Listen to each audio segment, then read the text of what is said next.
So you ever built a quad and have one of the motors not spin, or maybe two of them not spin?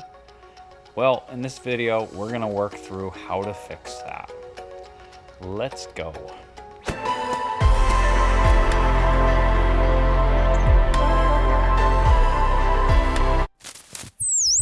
So a couple weeks ago, I dropped a video where we built this, and link is in the description. You can check that out. So I hooked it up to BLHeli to flash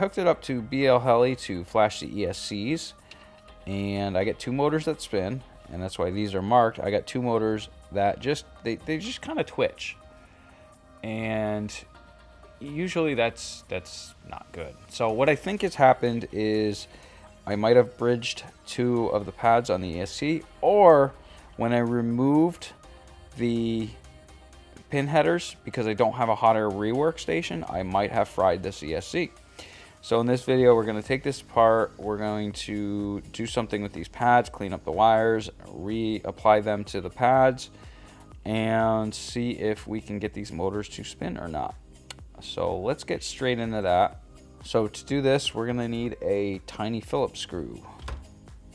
So first I'm going to remove these 4 screws. And I actually think I only put 3 in here because somewhere in this garage is another screw lost.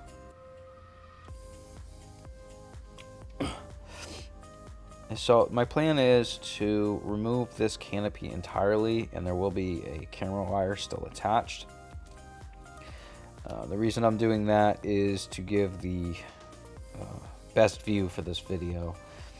Now you can flip this canopy up. There's a hinge right there, and the reason I am not going to do that is I want the most access to this as possible.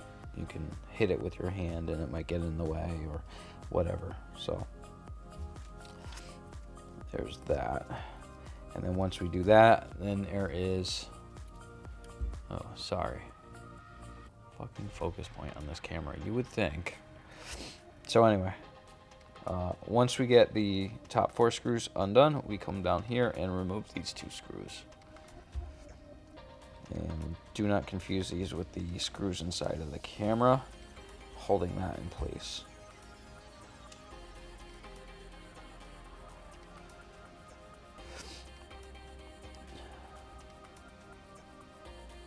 And if I sound a little nasally, it is because I'm getting a little sick, I think.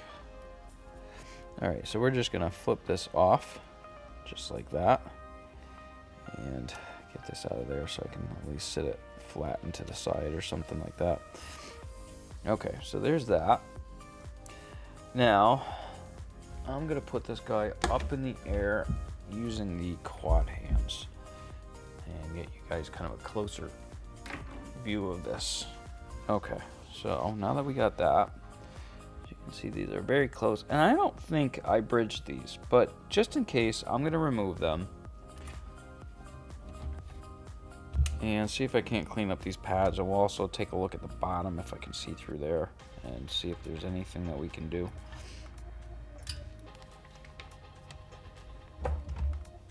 It's almost time for a new soldering iron tip. This is starting to go bad, and I kind of bent it a few times. This is the T15 ILS, I think. And which wire do I think is the issue here? I'm not entirely sure. So we want to be careful not to melt the frame, because it is very close to where we are soldering.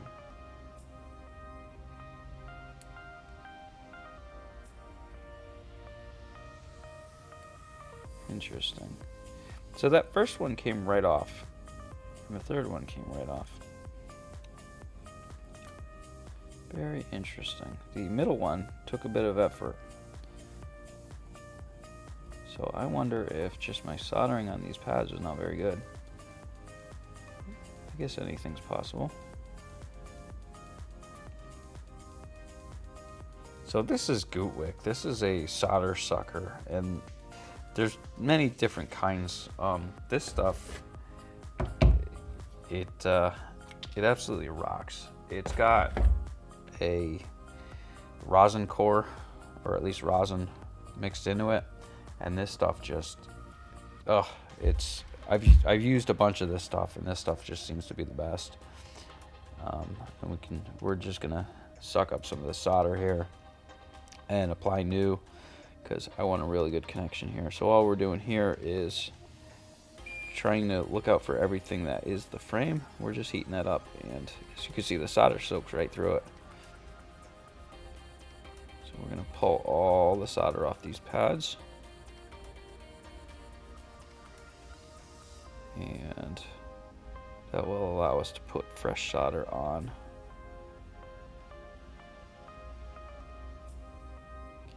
But like I was saying, this seems to be about the best of this stuff that I have ever come across. It works very fast, it soaks up the solder, and now we got some cleaner pads we can work with.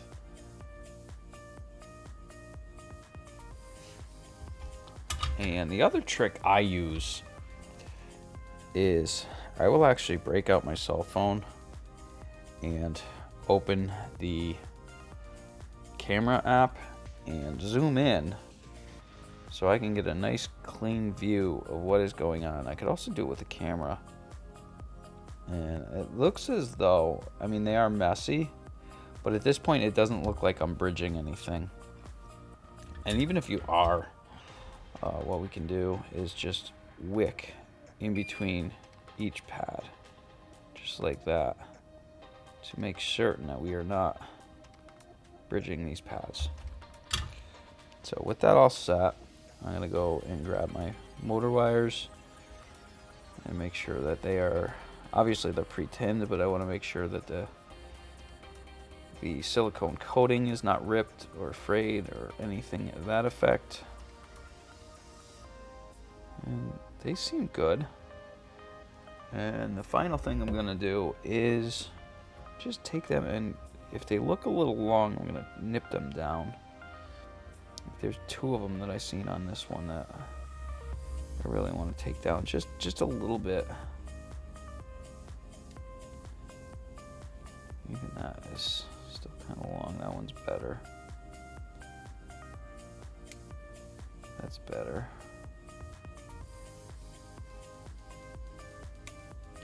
Okay. So that is done. And I'm going to grab these with the thinner tweezers here. So now that that's set, I want to move those out of the way. I'm going to re-hit this with solder, just so we're working with some new stuff.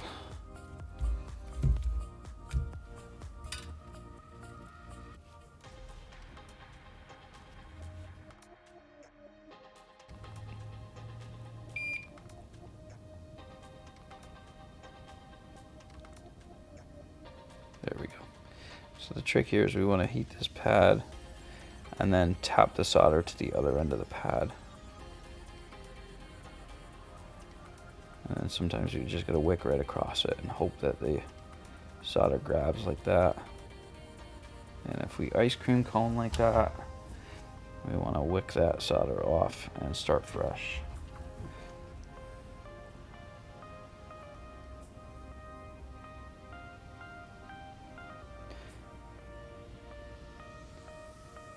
That ice cream cone is a lack of flux. Okay, so that's good. Now I would like to start reapplying these motor wires, and I'm gonna try to keep them as far away from each other as possible.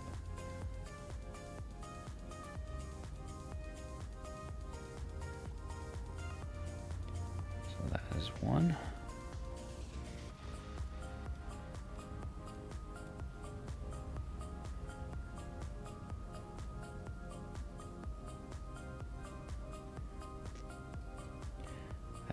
Two.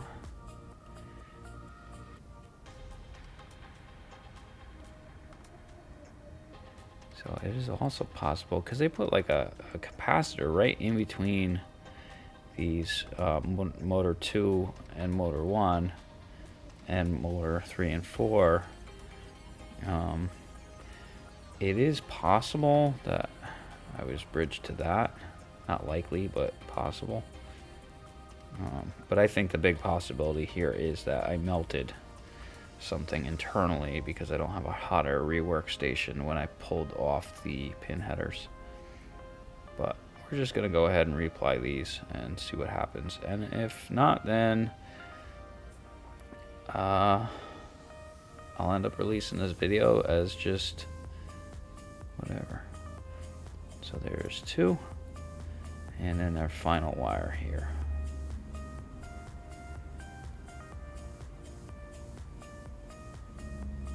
Okay, so that's all 3 rewired. I'm going to go ahead and take this inside and put it on Betaflight and see if the motors spin. So I just hooked this back up to Betaflight, and the issue I'm having is these motors still will not spin. They will just twitch like this. It's like they'll twitch and then spin an 8th turn, and then twitch and then spin an 8th turn. So I'm really leaning on the fact that this flight controller is bad. And to verify that, and the obvious choice at this point in time is we're going to have to replace the flight controller, or ESC in this case. It's an all-in-one board, so that's a thing. So what we're going to have to do to test this, I'm going to remove these wires again, move them off to the side, and then take the motors that I know spin and then place them on these pads. I'm going to leave these motors. Actually, what I think, yeah, let's just go crazy. I'm going to take these 2 motors and put them on these 2 pads, and these 2 motors and put them on these 2 pads. Fire it up again and find out if these now don't spin and these do. That will test all my motors, so I'll know if all 4 spin, and that will let me know beyond the shadow of a doubt that this side of the board is smoked. So let's do that. It's going to be a lot of soldering and a lot of crisscrossing of wires, but it will be worth it to know that these motors do in fact work before I go ordering another flight controller, because unfortunately this was my last one, and I think I had ordered this one for another build and it ended up on this one. So I don't have any spares laying around anymore, which, you know, is fine. Not everybody does, which is kind of why I'm going through this video, so that you guys don't need to immediately go out and spend money. This is just kind of a quick check to see, you know, to see if your equipment is running right or not. Okay, so now that all 4 of those are off, I might have to take these off and run them. Yeah, so I'm gonna have to remove the wires here and run up through the top, which is not a big deal. This is temporary, this is not permanent. So we're just testing motors at this point. So we're gonna flip all these to the top.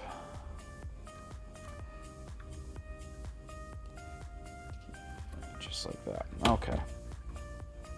And once we do that, let's start here. And I'm also not going to go through the trouble of redoing these pads. The reason being is because the first time I did this, I thought that it was an issue with the motors being crossing pads, and that clearly isn't the issue, because we made certain that they weren't crossing this time. So that's not the issue. The issue that I'm going to have here is these motor wires are not quite long enough. Look at that. I might have to put that one there. Let's see. They used to be long enough before I cut them. This might be a problem.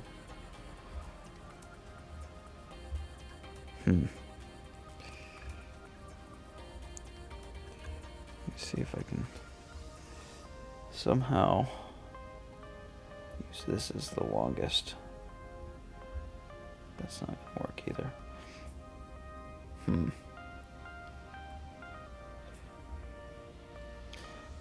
Okay. Seeing as we're gonna have to take this apart anyways, I'm gonna remove the VTX because that is getting in the way. And I'm still gonna leave it on the cloth. I'm just gonna pick it back like this, and then that hopefully will give us enough slack in these lines. Again, they used to be long enough. Now they are not long enough.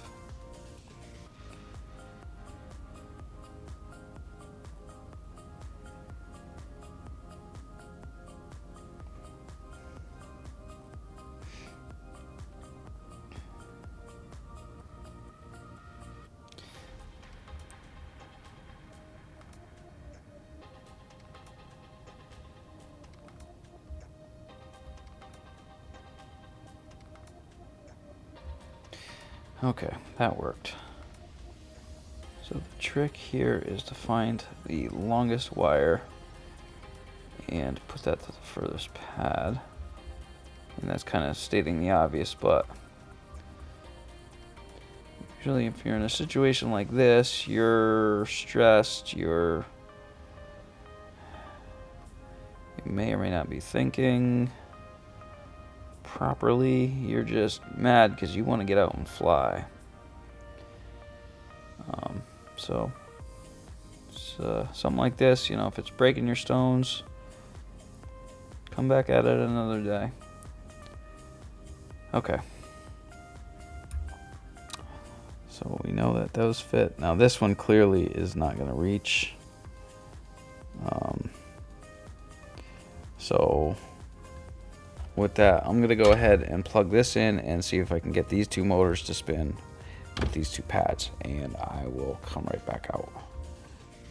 All right, so I put this back on, and I went to spin motors 1 and 2, which should spin motors 3 and 4, and it did not.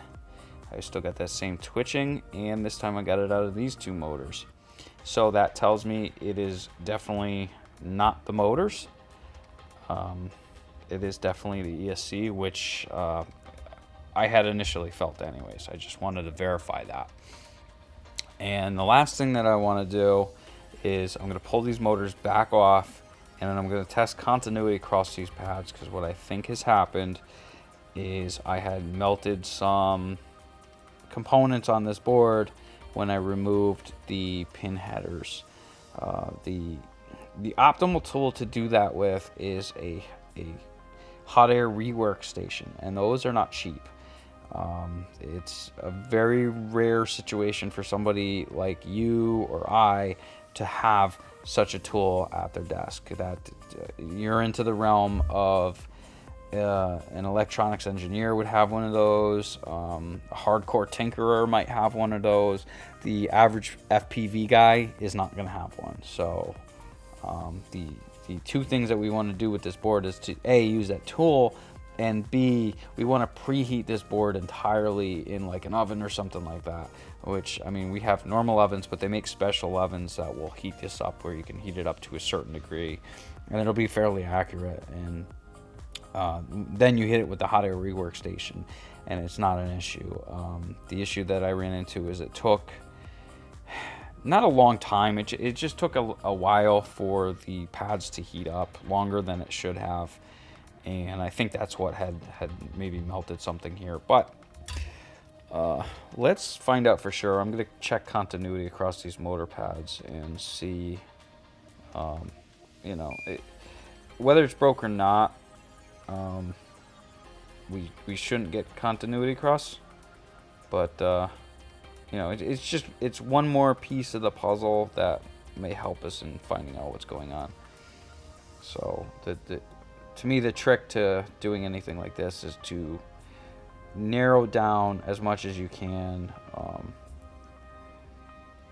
You know, now we know for definite that the motors, maybe not for definite, but now we know that the motors are the least likely source of the issue. Not like I ever figured they were, but seeing as we put these working motors onto these pads and they didn't work, and it gave us the same thing that these motors were doing, that kind of lets us know that the motors are good. But now we know these are suspect. So the pads anyways. So I'm going to take my trusty multimeter, and this thing's probably just as old as I am. So if you're looking for it, you'll probably never find the exact one that I'm using. I've tried some newer ones. I haven't found a one that I like. This one just kind of does everything. I do have an amp meter that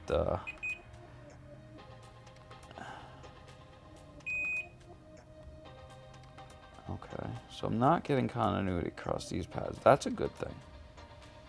That's a good thing. That's a little concerning. Where the heck is that? So I'm getting continuity where I shouldn't get continuity. What the hell's going on? Or is that just... Alright, that's just residual power inside the lines.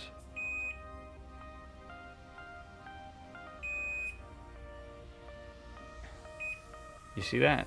I'm getting intermittent continuity.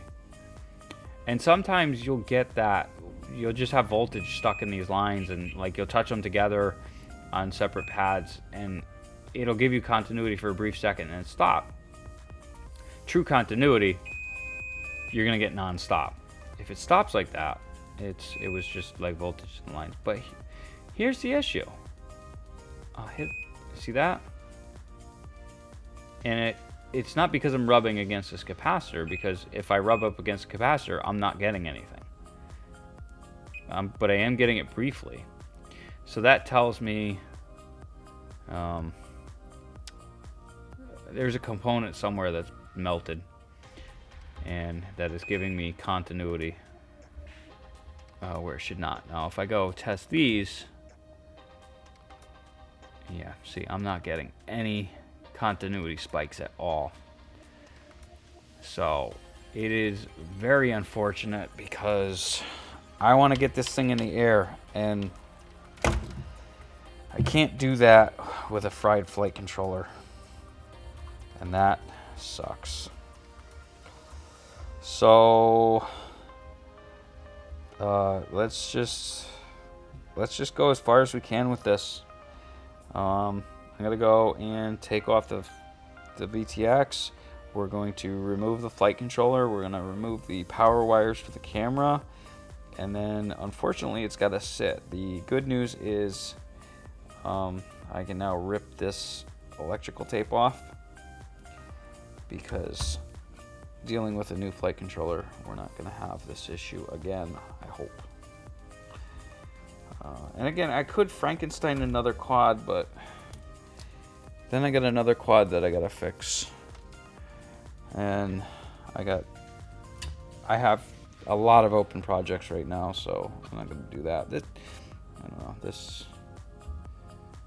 know, it's discouraging, but it's part of the hobby, guys. So I've decided that I'm gonna put out videos like this because I know many of you come to me with problems, and I do what I can to help you solve them. And I don't want you questioning your abilities or whatever. Like this stuff happens to everybody. I don't care who you are. You can have the best soldering skills. You can have all the knowledge that you need to get through in this hobby, and sometimes things just don't go right. So we just gotta work through them. And this is why I like having multiple quads. If you can get your hands on enough equipment to have at least one or two, or 2 or 3, whatever.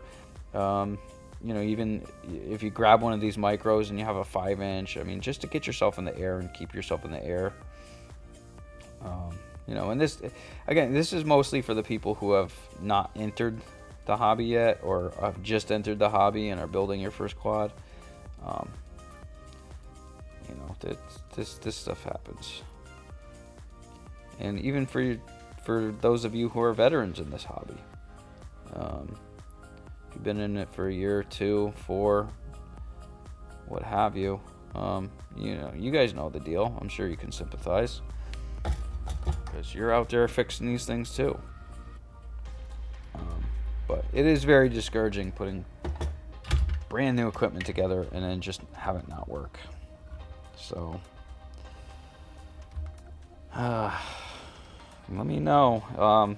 Let me know in the comments below. What are your current hang-ups? What's your major problem right now with a quad? And if you don't have one, what was your major hurdle? Because we've all had them at one point or another. You know, if your quad is flying amazing, did you just put it together and it was flying amazing and it continues to fly amazing? Good for you. That's awesome. That's how my first quad was. Put it together, the thing flies amazing. But yeah, so screw that guy. So I'm gonna leave this the way it is. I'm gonna throw these little screws into a little baggie with the VTX, and we're gonna come back to this at a later date because I've got to order a flight controller. That sucks, but it is what it is. So if you enjoyed this video and or found it helpful, click that thumbs up button. And if you didn't like it, feel free to click the thumbs down button twice, because that's how we roll here. And if you haven't done it already, like 92% of you have not. That's a big number. Go ahead and punch that subscribe button, because you only get to do it once, and it's fun. And I'll catch you later. Peace.